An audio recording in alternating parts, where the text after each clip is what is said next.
Géraldine Mulman. Que cachent les sorcières? Cette série explore les représentations cristallisées dans cette figure, la sorcière, dont l'histoire ressemble à une agglutination de fantasmes. Deuxième épisode, elles savent tout, elles mangent tout, prophétesses et ogresses.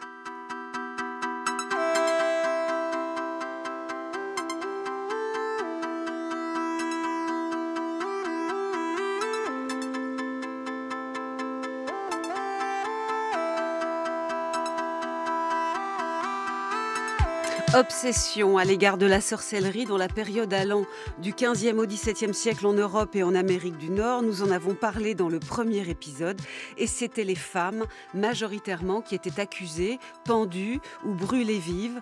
Les sorcières étaient perçues, comme nous l'a bien expliqué Armelle Lebras-Chopard hier, comme des femmes au désir sexuel insatiable, couchantes avec le diable, puis finalement avec tout le monde. Mais il y a d'autres représentations qui ont rejoint celle-ci et la littérature nous le rappelle. Prophétesse portant malheur, fille de Cassandre en somme. Cette idée se marie très bien à celle de la proximité avec Satan. Mais encore, les bouches savantes des sorcières se muent volontiers en bouches avides, dévoreuses d'enfants notamment. Après les loups et les ogres au masculin dont on trouve des traces évidentes dans les contes de Perrault au XVIIe siècle, les frères Grimm, en 1812, mettront en scène avec prédilection les ogresses, au féminin cette fois. De tout cela, nous parlons ce matin avec deux spécialistes et personnellement, je me réjouis beaucoup. Bonjour Natacha Rimasson-Fertin. Bonjour. Vous êtes en duplex avec nous depuis Grenoble. Merci aux équipes de France Bleu Isère. Vous êtes professeur de littérature allemande à l'université Grenoble-Alpes. Vous avez publié la première traduction, une des récentes traductions reprises en français des contes des frères Grimm aux éditions José Corti en 2009, réédité en 2017, sur lesquelles vous avez un savoir extraordinaire. Bonjour Véronique Léonard-Roch.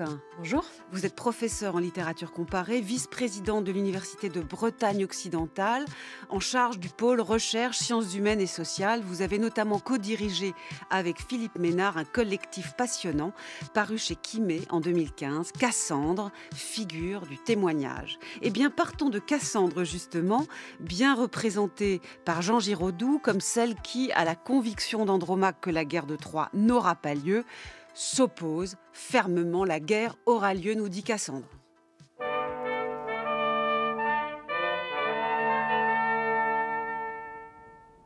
La guerre de Troie n'aura pas lieu, Cassandre.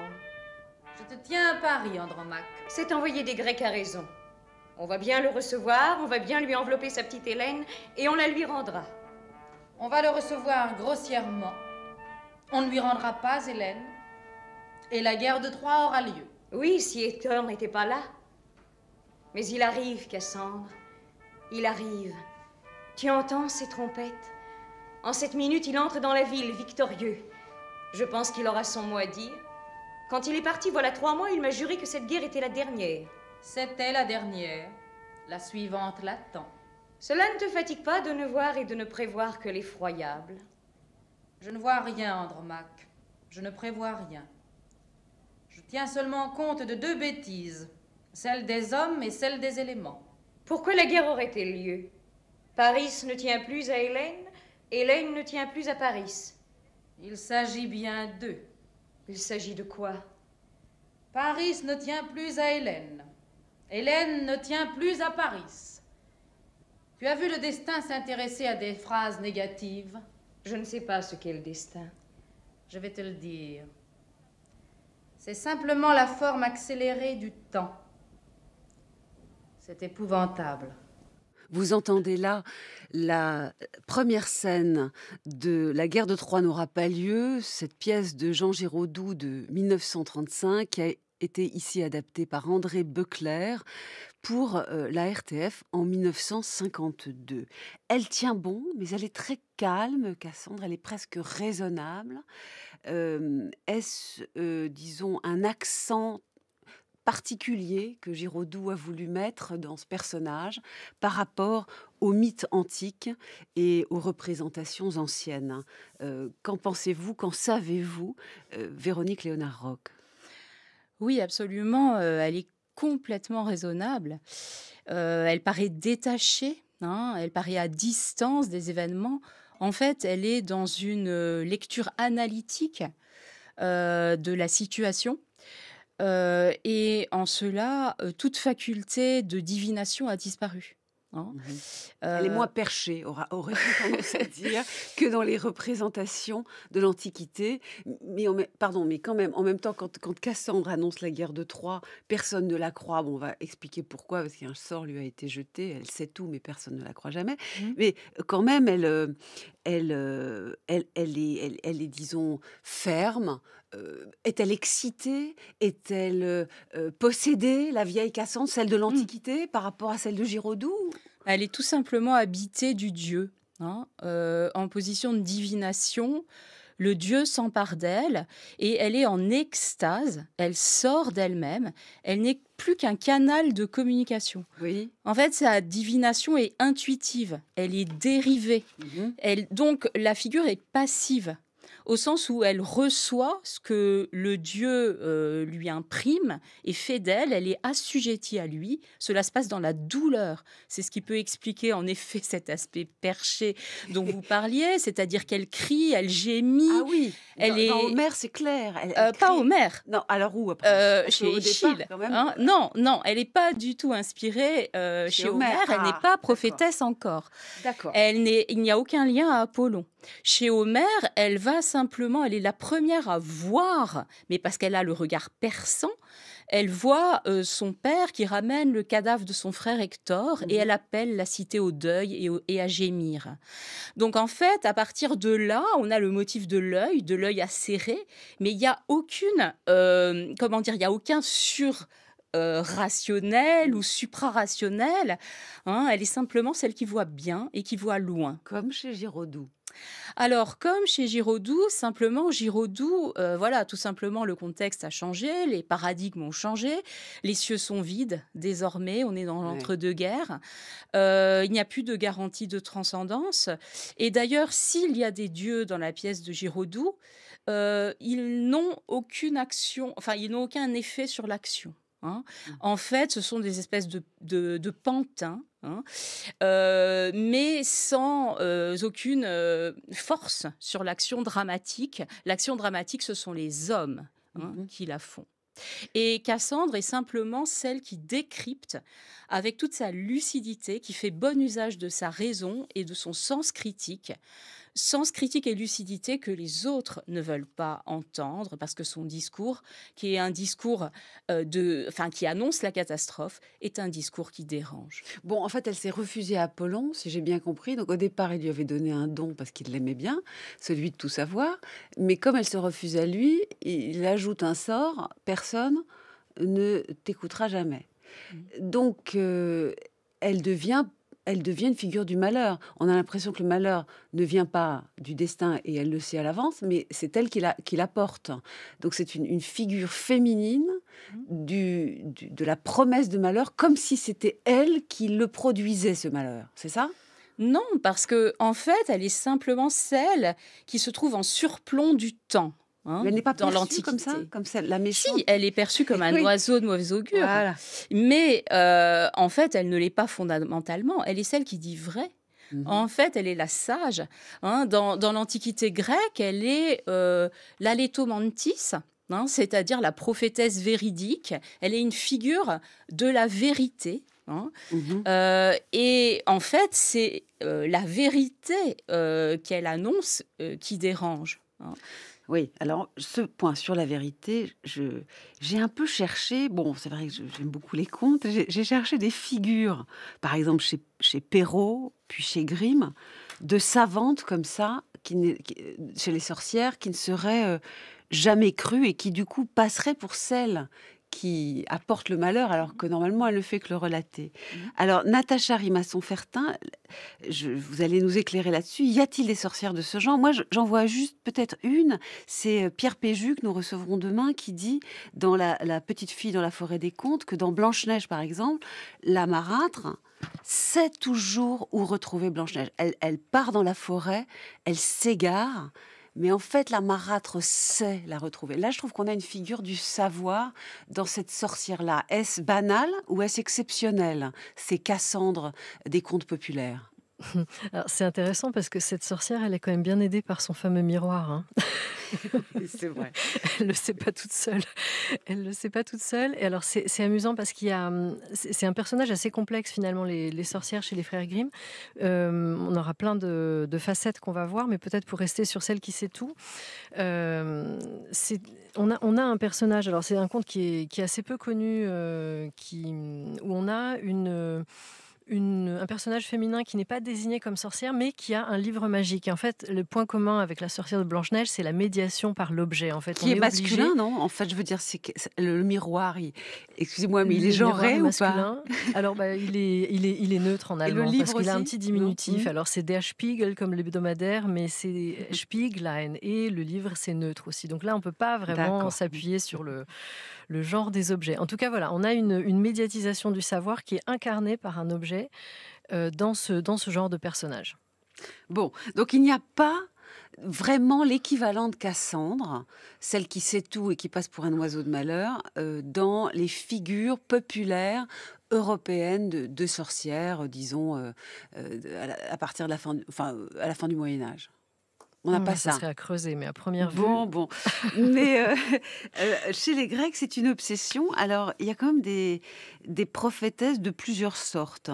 Les Sibylles sont très sympathiques, je crois. La Sphinge, moi, me fait très peur. Je sais pas vous, celle d'Édipe qui sait tout, mais qui retrouve là un rival qui va déjouer sa devinette. Mhm. Elle est quand même bizarre, hein, avec sa tête de femme, son corps de sphinx, c'est très étrange. Et quant à la Pythie, alors elle est carrément perchée. Elle a un langage tellement incompréhensible qu'il faut des hommes pour l'analyser. C'est intéressant, ça, quand même. Oui, tout à fait. Alors, les Sibylles, comme la Pythie, sont des inspirées d'Apollon, hein, de même que Cassandre. Donc, c'est vraiment un point commun entre ces trois types de figures. Et ce sont des prophétesses dans les trois cas. Mais les Sibylles et la Pythie sont des figures, j'ai envie de dire, beaucoup plus simples que celles de Cassandre. Alors, la Pythie, en effet, elle annonce, enfin, elle lit les oracles ou elle dit les oracles sous l'effet du dieu, sous l'effet de la mania. Mais son langage est tellement énigmatique, tellement voilé, tellement crypté, qu'il soit déchiffré par les prêtres, qui sont en effet des hommes. Qu'est-ce que ça dit, tout ça? Alors, ça Sur les dit en Grecs. effet qu'il y a une forme de passivité de la figure féminine, qui est juste un canal qu'emprunte le dieu, dont s'empare le dieu, mais que, en tout cas dans le cas de la Pythie et de la Sibylle, il faut que ce soit des hommes qui passent par le logos. Ce sont les hommes qui sont du côté du logos, c'est-à-dire du langage articulé, du discours, et qui vont donner le sens, donner le contenu. Elle n'est qu'un instrument, elle n'est qu'un agent au service d'eux. Hein.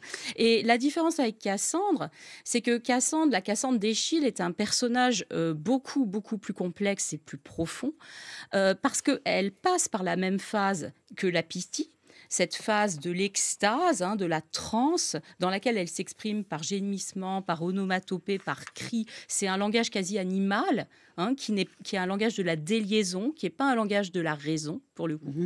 Seulement, dans un deuxième temps, Échille la fait dialoguer avec le cœur et lors de ce deuxième temps, elle décrypte elle-même l'aspect voilé du message qu'elle a proféré sous l'action ou sous l'influence, sous l'emprise d'Apollon. Et donc en cela, elle est supérieure. Elle est dangereuse. Eh ben, exactement. En fait, le cœur la qualifie même de trop savante pour une femme. Hein. Et tout est là. C'est une figure du savoir excessif pour une femme. Donc ça nous dit que... Hubris féminin, quoi. Exactement. Hein. Une femme doit s'en tenir aux assignations de genre que la société de son temps met en place. Hein. Et quand elle sort de ces catégories-là, hein, et qu'elle s'aventure notamment dans le territoire du savoir, mais aussi le territoire de la guerre et le territoire de la cité, c'est-à-dire la sphère publique, elle n'est pas la bienvenue. Elle est mal perçue, elle est l'autre, et elle est celle du coup qu'on ne croit pas et qu'on veut renvoyer à ses foyers. Et pourquoi est-elle violée? d'après vous, par Ajax? D'ailleurs, l'est-elle Alors, chez Homère ou non. seulement... Alors, ni chez Homère, ni chez Échille. En fait, Ouais. c'est un motif, donc un mythème qui apparaît beaucoup plus tardivement, à la période hellénistique, chez Lycophron. Et en fait, cela redouble sa position de victime. Parce que on a vraiment, en Cassandre, une figure qui est l'objet d'une violence de genre perpétuelle. Violence du dieu à son égard, qui lui impose cette divination dont elle ne veut pas, en quelque sorte, Oui. qui la fait tant souffrir, comme je le disais. Et on le voit bien dans les mises en scène. Elle exprime cette douleur, cette souffrance. Mais ensuite, elle est celle aussi qui subit la violence de genre de sa famille, en particulier alors chez Lycophron ou chez d'autres dont on reparlera, Christine de Pisan peut-être. On va y venir. Hein. Oui. En fait, comme elle ne cesse d'annoncer la chute de Troie, même au camp troyen, Oui. chez les siens même, elle est l'étrangère, elle est celle qu'on ne veut pas écouter, elle est celle qui dérange les logiques de guerre. Donc on l'enferme et parfois on la frappe. C'est le fait de son père, de ses frères. Et pour en revenir au viol, on voit que c'est un autre type de violence de genre, mais cette fois-ci on est à Mycène. Non, excusez-moi, on est à Troie au moment du sac de Troie, pardon. Donc en fait les Grecs sont en train de gagner et en fait elle est violée par un Grec. Donc Par elle Ajax, subit aussi le sort des femmes en contexte de guerre. Alors ça, la sorcière, parce qu'elle a un côté franchement sorcière, elle fait peur à tout le monde, violée, je crois que c'est vraiment étranger à notre monde médiéval occidental.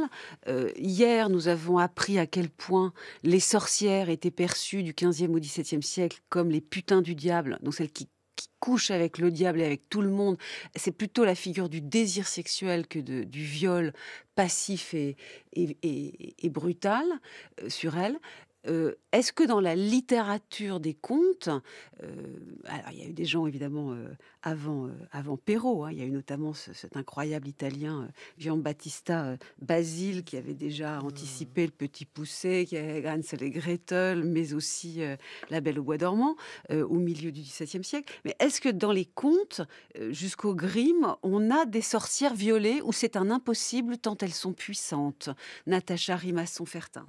Alors ça, j'ai vraiment pas l'impression. J'avoue que ça pose, ça donne envie de creuser, ça pose une colle. Je pense on a cette image quand même de puissance qui prédomine, et ça, c'est un petit message que les Grimm parviennent à glisser dans leur texte aussi. Tout simplement. Parce que elles ont cette position à l'écart, on se méfie d'elles, on ne cherche pas à croiser leur chemin, et ce sont des choses qu'on ajoute dans le texte. Alors, vous avez évoqué la première date, la date de la première édition du recueil des frères Grimm en 1812. Il faut savoir qu'il atteindra la forme qu'on lui connaît aujourd'hui seulement à peu près 50 ans plus tard, en 1857. Il y a plein de versions de Hansel et Gretel. Alors, il y a plein de versions et elles sont surtout réécrites. Alors, on peut parler d'Hansel et Gretel, mais ça nous... On va y venir après. Voilà. On va un tout petit peu rester sur Carmen. Mais je vais vous demander, surtout là, si on a des figures de sorcières violées. Moi, j'ai l'impression qu'on a surtout des sorcières qui maîtrisent très très bien leur sexualité. Bon, évidemment, la figure du balai entre les jambes, je ne sais pas si elle est, si elle est typique Walt Disney ou si elle existait avant. Tiens, justement, je vous demande à vous, Natacha Rimasson-Fertin, depuis quand les sorcières ont des balais entre les jambes? Certainement depuis longtemps, mais j'avoue que chez les frères Grimm, elles ont très rarement ce balai. Elles ont très rarement ce balai. Et d'ailleurs, c'est assez rare qu'on les désigne, qu'on les qualifie de sorcières. Ce sont plutôt des vieilles femmes. Et même dans les contes où on a ces personnages les plus emblématiques, la première chose qu'on va dire d'elles, c'est une petite vieille, une femme vieille et petite. Et c'est seulement après, dans le texte, en fait, c'est comme si on posait des petits cailloux sur un chemin, alors sans faire de jeu de mots avec Hansel et Gretel. Les textes renvoient les uns aux autres. Et en fait, à partir du moment où on a un élément qui va être une caractérisation du personnage qui est donnée, elle reste présente en arrière-plan chez le lecteur qui va grappiller, qui bien sûr ne lira pas les textes à la suite, mais on va avoir par recoupement un personnage type de la sorcière qui va se constituer. Alors qu'en fait, c'est une vieille femme, et ça permettra de revenir à cette question peut-être du savoir. Oui, il y a pourquoi des est-ce qu'elles savent savent tout des trucs quand même. Voilà, j'ai réfléchi, j'ai creusé en vous écoutant. parce que ce sont des figures du destin et elles ne sont pas les seules. Donc, j'ai bien entendu que le mot sorcière n'est pas toujours prononcé, mais bien évidemment, il y a plein de représentations agglutinées là, et pour constituer le personnage de la sorcière. Et ces petites vieilles savantes qui inquiètent tout le monde, on ne peut pas s'empêcher de se dire qu'elles font partie des représentations qui ont constitué la sorcière. Alors, pour rester un instant encore sur Cassandre, ce qui est quand même passionnant, c'est que certaines femmes ont essayé de rendre ce personnage plus actif et plus positif, et notamment une dame. Alors, qui est cette dame, Christine de Pisan, qui écrit La Cité des Dames en 1405? Expliquez-nous, Véronique Léonard-Roch. Alors, c'est une autrice qui va réussir à vivre complètement de sa plume, hein. Elle est veuve, très jeune. Elle doit prendre en charge ses enfants. Et elle va produire une œuvre littéraire assez volumineuse et tout à fait intéressante. Et elle est célèbre alors pour cet ouvrage que vous avez cité, le livre de la Cité des Dames, qui est effectivement peut-être son œuvre la plus connue, qui est sa réaction en fait à ce qu'on appelle la querelle des femmes, qui est une controverse assez longue qui va de la fin du Moyen Âge au XVIIIe siècle et qui fait s'opposer par ouvrages publiés, par publications successives, ceux qui défendent les femmes et ceux qui les accusent, hein. Enfin, ceux qui défendent les femmes face aux accusations, puisqu'on a des textes très violents, très misogynes, hein, comme le roman de Troie de Jean de Meun, auquel réagit justement Christine de Pisan. Et dans La Cité des Dames, elle entend justement mettre en avant la vertu des femmes, hein, et mettre à bas tous ces stéréotypes négatifs qui leur sont associés. Donc elle va réunir, hein, symboliquement dans une ville forteresse, un certain nombre de dames vertueuses de l'Antiquité, de l'histoire, parfois de l'histoire contemporaine, des saintes, et elles vont toutes montrer combien les femmes sont des êtres dignes, vertueux et dignes d'admiration. Eh bien, on l'écoute, Christine de Pisan, La Cité des Dames, 1405, où elle parle notamment de Cassandre.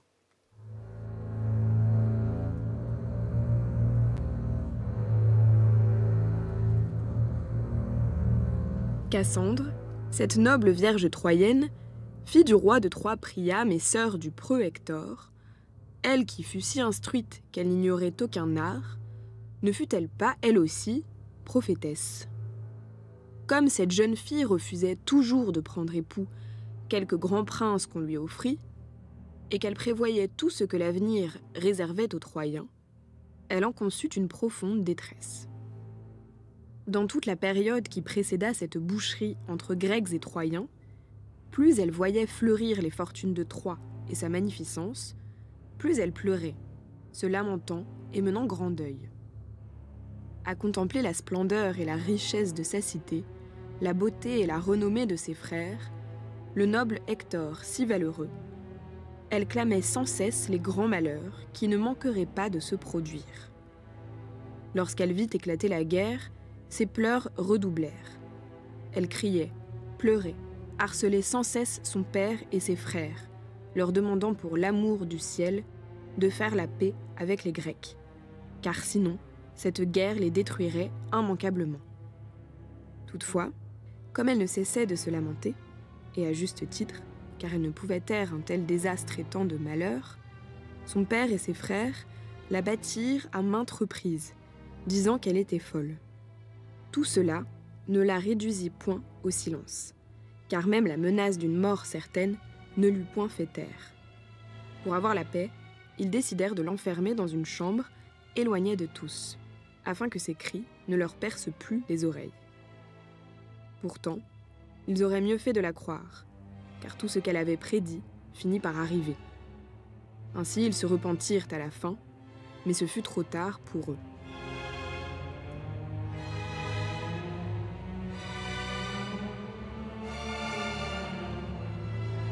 France Culture, avec philosophie, Géraldine Mühlmann.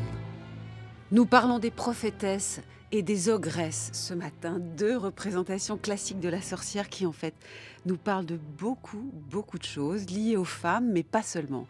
Alors, en ce qui concerne le texte que nous venons d'entendre, lu par Anna Fulpin, La Cité des Dames, c'est exceptionnel de faire de cette femme savante Cassandre un personnage si positif. Les femmes savantes, longtemps, ne vont pas être aimées du tout.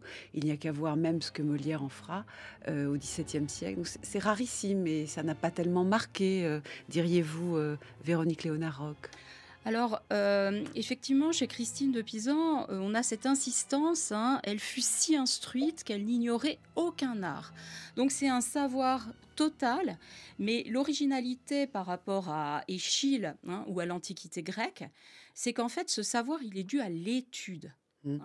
Et en fait, il n'est pas du tout le fruit d'un lien au Dieu. Hein, on n'est plus dans une attitude passive de réception, hein, et de restitution de ce que le Dieu fait passer par le canal féminin. On est dans la figuration d'une femme extrêmement instruite qui arrive même au bout du cursus d'études, hein, du Moyen-Âge, c'est-à-dire qui maîtrise les arts libéraux, puis la médecine, puis la théologie. Et après la théologie vient la magie. Et là, on est dans une... dans une perspective de savoir complet, qui est une sorte de magie naturelle, du coup, qui n'est absolument pas surnaturelle, puisqu'elle est le fruit de l'étude et de la bonne connaissance de la nature. Hein. Et Cassandre ne va pas plus tard être récupérée en ce sens comme une femme qui se fabrique toute seule. C'est ça que vous êtes en train de dire. Oui, les féministes ne vont pas la réinvestir. Christa Wolf a écrit une Cassandre en 1983. Beaucoup plus tard, au XXe siècle, et quasiment à la fin du XXe siècle, Cassandre devra apprendre à se connaître elle-même, à lutter contre le point aveugle que nous avons tous, hein, c'est-à-dire ses préjugés, ce qu'elle refoule, et lutter contre les siens, lutter contre elle-même. Donc c'est à l'issue d'un long apprentissage et d'un combat avec soi-même, hein, qu'elle va arriver à être authentique, autonome. France Culture, avec philosophie. Géraldine Mühlmann.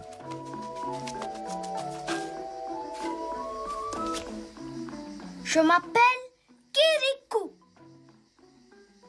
Mère, lave-moi. Un enfant qui s'enfante lui-même se lave tout seul.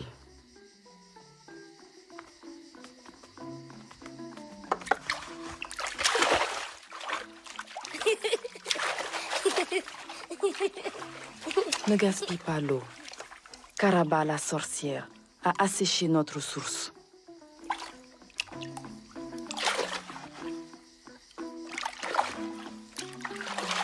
Mère, où est mon père? Il est allé combattre Karaba la sorcière et elle l'a mangé. Mère, où sont les frères de mon père? Ils sont allés combattre Karaba la sorcière et elle les a mangés. Mère, où sont les frères de ma mère? Ils sont allés combattre Karaba la sorcière et elle les a mangés. Seul le plus jeune est resté. Où est-il? Sur la route des flamboyants, allant combattre Karaba la sorcière. Alors, je dois aller l'aider. Vous aurez reconnu Kirikou et la sorcière, ce magnifique dessin animé de 1998 réalisé par Michel Oslo. Elle mange tout, la sorcière. Elle mange tous les hommes, notamment. Probablement aussi les enfants. C'est pour ça que Kirikou ferait bien de se méfier. Alors là, nous touchons à un autre point, une autre caractéristique des sorcières dans leur élaboration, largement fantasmatique et littéraire, c'est leur avidité, leur anthropophagie, quelque chose autour de leur bouche, il faut bien le dire. C'est tellement important que nous voyons dans un texte clé dont nous avons nous n'avons pas eu le temps d'en parler hier, mais c'était latent. Un texte d'un théologien, Johannes Nieder, qui écrivait dans la première moitié du XVe siècle et qui a évoqué tous les fantasmes sur les sorcières. Il ne les connaissait pas, mais il disait ce qu'elles étaient. C'est ça qui est extraordinaire. Eh bien, ce théologien allemand, dominicain, dans La Fourmilière, a proposé une description des sorcières et comme par hasard, elles mangent tout et surtout les enfants. Interrogé par l'inquisiteur sur la façon dont elle et ses comparses mangeaient les enfants, la sorcière répondit : La manière est celle-ci. Nous faisons le guet autour des enfants. Avec nos charmes, nous les tuons dans leur berceau, même quand ils dorment à côté de leurs parents. Ceux-ci, après cela, pensent les avoir étouffés ou qu'ils sont morts autrement, de mort naturelle. Puis nous les enlevons secrètement de leur tombeau. Nous les mettons à cuire dans un chaudron jusqu'à ce que toute la chair se détache des os et devienne bien liquide. De l'élément le plus solide, nous faisons un onguent qui nous sert pour nos artifices, nos plaisirs et nos transports, en ce cas pour en oindre le bâton ou le balai. L'élément le plus liquide est versé dans un récipient comme une outre pour le boire. Vous avez bien sûr entendu les voix ici de Carla Michel et tout à l'heure d'Anna Fulpin de notre équipe pour ces lectures. Alors Natacha Rimasson-Fertin, d'où vient cette représentation de l'avidité, de l'envie de manger des enfants, doublée, notons-le tout de suite, de beaucoup de savoir quand même. Elles savent les faire cuire, détacher les chairs des os. Enfin, il y a aussi du savoir. Hein. Mais d'où vient, d'après vous, c'est archaïque, d'où ça vient? Comment vous analysez cela, Véronique Natacha Rimasson-Fertin? Si Véronique souhaite répondre, il n'y a pas de problème, je partage la parole avec elle. Alors, c'est une image, je ne promets pas d'avoir une réponse sûre à 100%. Peut-être, effectivement, il y a là quelque chose qui tourne autour de l'opposition entre le maléfice de la sorcière et l'innocence, la pureté de l'enfant. Sans doute aussi qu'on voit ici une sorte d'explication aux morts qui surviennent sans qu'on s'y attende. Dans le texte, on entend bien les parents pensent avoir étouffé les enfants. C'est des angoisses. Peut-être que ça retourne à cette mortalité infantile très forte et qu'on cherche à l'expliquer justement en lui donnant une raison fantasmée, en quelque sorte, une espèce d'explication surnaturelle de ce type. C'est assez complexe comme motif, ça c'est certain. Alors chez les Grimm, qui écrivent donc au début du XIXe siècle, dans un romantisme un peu germanique, l'ogresse va devenir centrale. Plus, par exemple, que chez Perrault au XVIIe siècle, on a le loup qui mange le chaperon rouge, figure du loup, animal, peut-être un peu une espèce de virilité. Enfin, c'est assez raconté chez les psychanalystes. On a des mères parfois quand même gentilles. Le petit Pousset, sa maman, elle lui donne quand même du pain avant de l'abandonner, avec le papa, évidemment, dans la forêt avec ses 6 frères et sœurs. Et puis finalement, ils arrivent dans une maison, ça c'est chez Perrault, Charles Perrault. Et puis là, c'est un ogre qui veut les manger. Et la femme de l'ogre, elle essaye de protéger les enfants. Alors que Hansel et Gretel, qui ressemblent tellement au petit Poucet, dans la première version des Grimm, si j'ai bien compris, c'est leur mère, la bûcheronne, qui est la pire, qui veut se débarrasser d'eux. Et ensuite, dans la maison, c'est la sorcière qui est l'ogresse. C'est la femme qui est l'ogresse. Alors, qu'est-ce qui se passe chez les Grimm? Alors, ce qu'il faut savoir, puisque vous avez parlé de la mère est ce personnage méchant, mauvais au début du conte, jusque dans les éditions assez tardives. C'est seulement vers la 5e édition du recueil, donc vers 1840 et quelques, qu'on remplace la mère par la marâtre. Et donc voilà, c'est intéressant. Et c'est aussi à ce moment-là qu'on ajoute tout ce passage où on a la description de la petite vieille, de la sorcière, avec vraiment ce qu'on a envie d'appeler un portrait robot, et ce qui s'imprime si fortement chez le lecteur. Donc, Donc, qu'est-ce qui se passe chez les Grimm avec les femmes? Déjà, il n'y a plus de bonnes fées. Chez Perrault, il y avait des gens. Il y a des sages-femmes, enfin, elles sont moins protectrices. Enfin, bon, on donnera d'autres exemples. Il n'y a pas l'équivalent de Podane, par exemple, où il y a quand même une bonne fée qui l'aide tout le temps. Alors si, il y a, mais on ne dit pas que c'est une fée. Ah. C'est ça, c'est tout ce qui rend ce personnage si intéressant, c'est qu'on peut être frustré quand on ouvre le recueil des frères Grimm, on peut être très frustré de se dire, il n'y a pas de fée. Et puis, les sorcières, finalement, si on compte, il n'y en a pas tant que ça sur la masse des 210 contes, textes qu'on a au final, 230 et quelques si on compte tous ceux qu'ils ont retranchés. Finalement, il n'y en a pas tant que ça. Pourquoi ? Parce qu'en fait, on a ces personnages de vieilles femmes qui sont des êtres ambivalents et qui vont être tantôt bons, tantôt mauvais. Ah bon, elles sont gentilles parfois, racontez-moi, parce que moi je trouve que quand même, elles sont impressionnantes de destructivité. Et je crois qu'il se joue quelque chose quand même autour de la destructivité au féminin chez les Grimm. Mais je suis prête à changer d'avis tout de suite. Je vous écoute avec beaucoup de gourmandise, si j'ose dire. Donc, si on commence par cette sorcière de Hansel et Gretel, l'ajout essentiel que les frères Grimm vont faire, et ils le font dans quelques autres textes, ils disent c'est un personnage qui est vraiment sournois et perfide. Dans le texte final, je crois qu'il est prévu qu'il soit lu tout à l'heure. On dit quand même qu'elle avait construit sa maisonnette en pin exprès pour attirer les enfants. Donc elle leur tend un piège. Dans d'autres contes que vous aborderez peut-être, alors je ne parlerai pas de la marâtre, mais parfois on a justement, comme par hasard, une espèce de fusion de ces deux personnages. Un conte qui précède Hansel et Gretel dans le recueil, il est question d'une marâtre, mais on nous dit, donc elle maltraite un frère et une sœur qui prennent la fuite. Et on nous dit, mais la marâtre était une méchante sorcière qui avait ensorcelé toutes les sources. Donc, ils ne peuvent pas boire dans le bois au cours de leur fuite pour étancher leur soif. Et quand ils boivent, le petit frère est changé en faon. Alors, il aurait pu se changer en tigre, il aurait pu se changer en loup. Finalement, il boit à la source la plus inoffensive. Et donc, c'est cette métamorphose qui va déclencher la suite du récit. Donc, on a ce pouvoir de nuisance et de métamorphose. Est-ce que je peux juste ajouter, la marâtre est une figure fondamentale pour penser à la sorcière. D'ailleurs, c'est l'objet de notre émission de demain, du 3e épisode de cette série. Mais toutes les marâtres ne sont pas anthropophages. Là, aujourd'hui, nous parlons des ogresses qui mangent.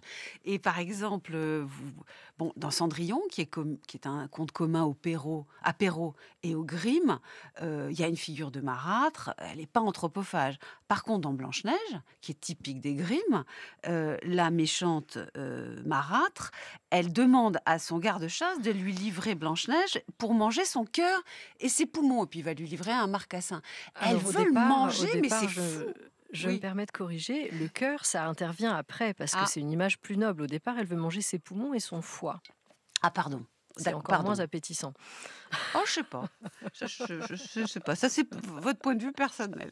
Mais disons que quand même, il y a quelque chose autour de la bouche et de l'anthropophagie. Et quand on mange qui m'intéresse là. Quand on mange, on s'incorpore sa substance. C'est le propre de ces croyances qui existent partout sur le globe. Mais on s'incorpore toute la force vitale, les pouvoirs.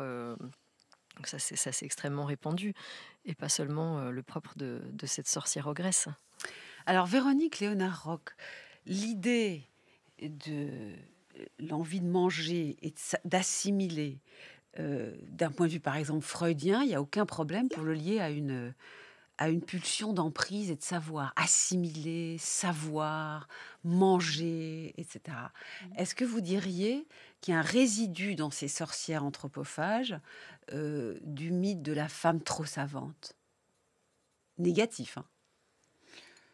Oui, peut-être. Alors c'est vrai qu'ensuite c'est déplacé du côté dont on vient de parler, qui est complètement absent dans la réception de la figure de Cassandre et de ces prophétesses-là.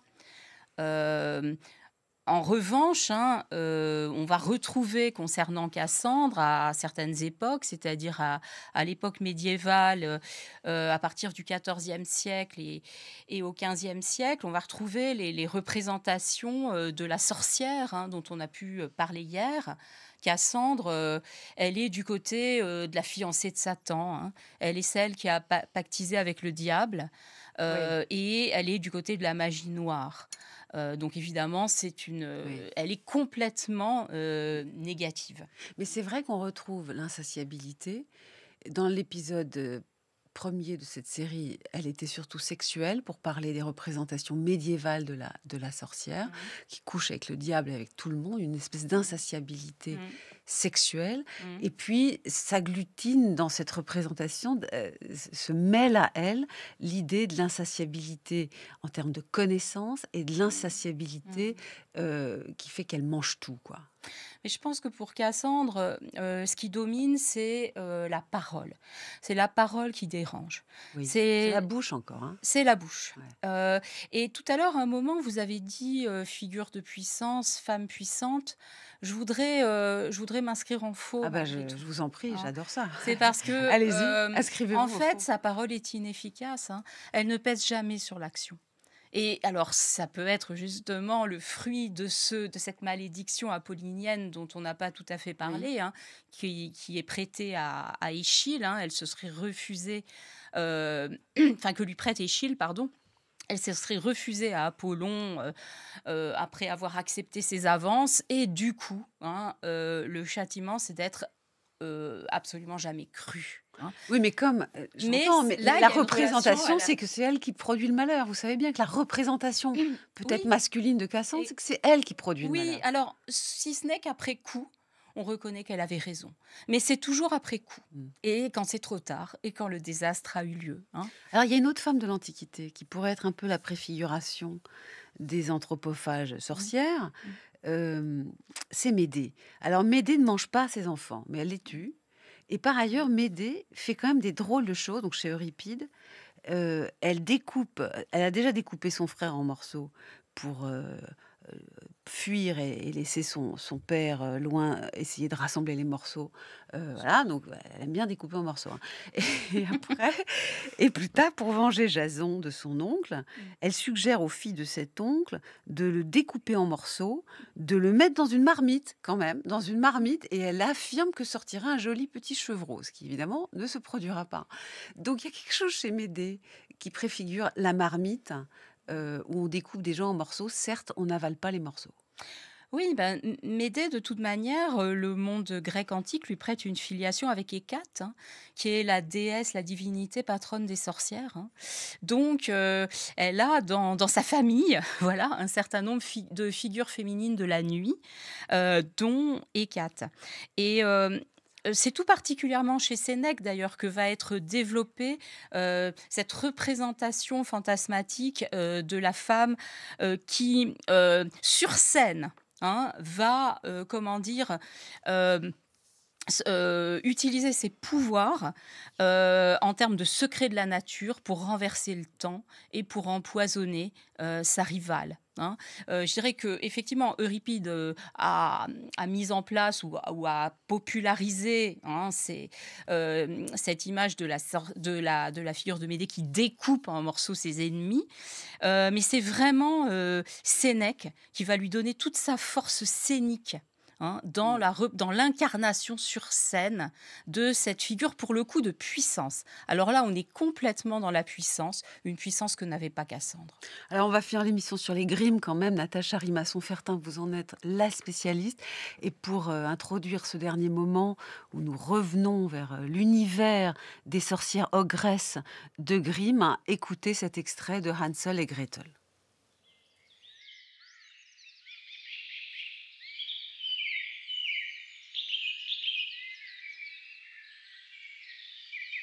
C'était déjà le 3e matin, après qu'ils avaient quitté la maison de leur père.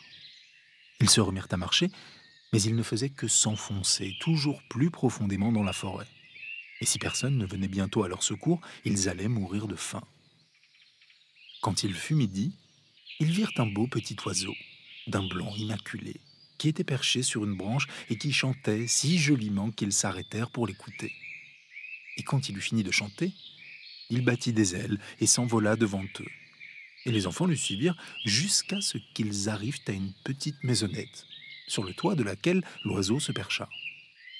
En s'approchant, Ils virent que la maisonnette était faite de pain et qu'elle avait un toit de gâteau. Quant aux fenêtres, elles étaient faites de sucre clair. « Attaquons et faisons un bon repas. Je vais manger un morceau du toit, et toi, Gretel, tu peux manger un bout de la fenêtre, elle est sucrée, » dit Hansel. Il leva le bras et cassa un petit morceau de toit pour le goûter. Quant à Gretel, elle s'approcha des vitres et entreprit de les grignoter. Une voix fine leur parvint alors de l'intérieur de la maison. « Croque, croque, croque, ma maisonnette, qui la grignote ?»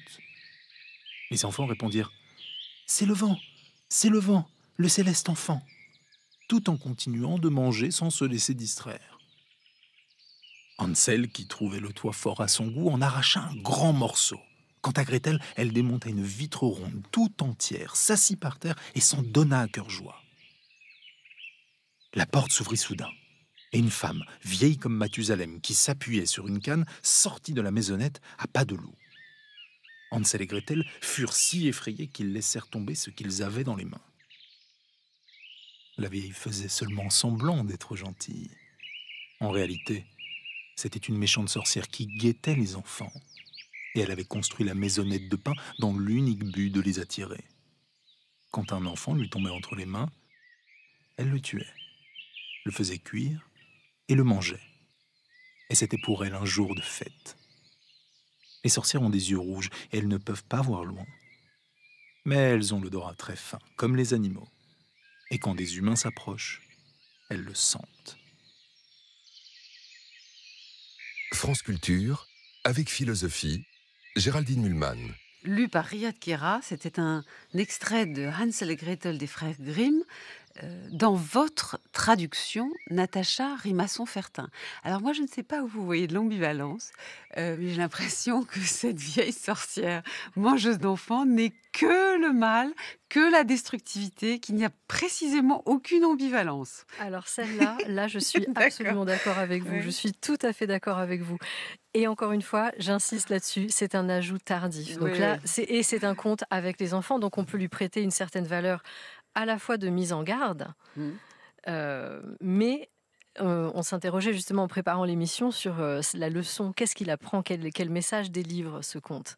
Oui. Moi, je trouve qu'il délivre un message à plusieurs niveaux. C'est un conte qui parle quand même de solidarité entre le frère et la sœur. Puisque, bon, on sait bien que c'est Hansel qui utilise ces fameux petits cailloux blancs et ces miettes qui achèveront de les perdre dans la forêt, mais c'est sa sœur qui va le délivrer. Et là, on a une héroïne qui prend quand même sacrément les choses en main. Oui. Et puis, c'est aussi la leçon, c'est la ruse. Et la ruse, c'est la fille qui l'a. C'est vrai. En allant sur un signe blanc, non? Je me trompe? Alors ça c'est la fin, mais c'est Ouais. elle qui pousse la sorcière dans son four, Oui. alors qu'elle devait y passer elle-même. Et puis il fuit avec ce signe blanc. Et Bon, voilà. alors moi j'ai une dernière question. Tout à l'heure j'ai dit que chez Perrault il n'y avait pas d'ogresse. Il y a quand même une très grande exception. C'est La Belle au bois dormant de Perrault, où, fidèle à Giambattista Basile, qui était un auteur de contes antérieur, il donne, et c'est souvent peu connu, une suite à ce que nous connaissons habituellement, la Belle au bois dormant qui se réveille, il se marie, etc. Chez Perrault, la mère du roi ne supporte pas sa belle-fille et ne rêve que de la manger et de manger ses petits-enfants. Ses enfants, c'est-à-dire en fait, oui, à elle, ses petits-enfants. Bon, ça, là aussi, grâce à un cuisinier maître d'hôtel charmant, ça ne va pas avoir lieu. Mais ce qui est intéressant, c'est que l'ogresse, par exemple chez Perrault, c'est le contre-Édipe, c'est-à-dire la mère qui veut manger tout ce qui s'approche de son fils. Chez les Grimm, les sorcières, elles mangent tout le monde. Elles De mangent manière vraiment assez indifférenciée. tout le on a monde. envie de dire, Oui, voilà. c'est très indifférencié. Elle mange absolument tout le monde. Et c'est au-delà d'enjeux, je dirais, édipiens. Vous êtes Oui, d'accord? manifestement, oui. Oui, tout à fait. Et alors, en même temps, chez les Grimm aussi, l'équivalent de peau d'âne de Perrault, c'est sans doute peau de 1000 bêtes. Et là, Tout à on a une fille incestueuse chez les Grimm. C'est-à-dire, elle veut conquérir finalement le roi qui est son père et qui voulait coucher avec elle. Alors que dans Peau d'âne, c'est un autre roi que Peau d'âne va séduire. Donc, Non, elle séduit pas du tout Ah son non? père. Parce que c'est la Non, et puis représentation là, de c'est Pierre Péju qu'on aura demain. Oui. Non, et puis elle va surtout. Enfin, c'est un texte où c'est un des rares textes où les Grimm font une toute petite allusion politique en disant que Oui. cet inceste, s'il survenait, le narrateur dit que ça plongerait le royaume entier dans sa perte. Donc là, il n'y a absolument aucun inceste chez les frères Grimm. Donc, non, elle veut séduire un autre homme que Oui, son oui, père. Vous insistez elle là-dessus. séduit un autre roi et tout à fait par hasard d'ailleurs. Il n'y a pas d'intention D'accord. particulière de sa part. Mais donc l'avidité est quand même un enjeu très féminin chez les Grimm. Ça, c'est un apport important. Vous êtes d'accord? Vous voulez dire avidité Sous toutes ses formes. Sexuelle sans doute, mais sous surtout toutes ses passant par formes. l'oralité et par l'anthropophagie. Alors, si on revient, on a ces quelques exemples de sorcières, mais je dirais pas que c'est l'image qui domine. Ce qui est intéressant peut-être pour revenir sur le rôle féminin, c'est que, en fait, il se passe, comme je le disais, 50 ans entre le moment où les Grimm commencent à travailler sur les contes, hein, où ils sont tout jeunes, ils ont à peine une vingtaine d'années, Oui. et le moment où ils publient le recueil là, sous sa version définitive, qui est quand même vraiment plutôt à la fin de leur vie. Le contexte a considérablement évolué et on se situe quand même dans une société extrêmement patriarcale, extrêmement pieuse. Donc on va avoir énormément de contes qui vont délivrer et qui vont être modifiés au cours du temps dans ce sens-là pour délivrer un message de mise en garde. Et il y a un texte très peu connu au début du recueil, relativement dans les numéros 40, qui s'appelle Dame Trude. C'est un conte qui tient en une demi-page et là c'est une petite fille qui désobéit à ses parents, qui dit voilà, il y a cette voisine, Dame Trude, je veux absolument aller la voir. Il paraît qu'il se passe plein de choses extraordinaires chez elle. Ses parents lui disent si tu y vas, tu ne seras plus notre enfant. Et donc elle se rend là-bas, elle voit tout un tas de choses extraordinaires dans l'escalier. Elle pose des questions à cette dame qui lui répond. Donc là, on a encore une fois un lien avec le savoir, même si on ne sait pas encore de manière certaine que c'est une sorcière. Et pour finir, qu'est-ce qui lui arrive? Cette dame Trude lui dit écoute, je t'attendais depuis longtemps. Elle la change en bûche et elle la jette au feu. Et elle se réjouit de voir ce feu qui brille si clair pour une fois. Et donc ce texte-là, il est très souvent, en général, la lecture dominante qui en est faite, c'est un conte de mise en garde. Et bon, très bien. Véronique, on est d'accord. Excusez-moi, j'ai perdu vos. Voilà, Léonard Roch, vous avez 30 secondes pour votre propre conclusion. Finalement, de Médée et Cassandre à Hansel et Gretel, c'était un peu fou de parler de tout ça dans cette émission, mais je crois que ça marchait. Oui, certainement, parce qu'on retrouve des femmes qui sont jugées excessives, en particulier pour le savoir, l'avidité de savoir qu'elles peuvent montrer. Hein. Et surtout, alors je dirais, concernant Cassandre, à partir du moment où on quitte les univers magico-religieux ou les systèmes religieux instaurés, et au XXe siècle, c'est vraiment très très net. C'est une figure qui est récupérée pour dire la volonté de savoir des femmes.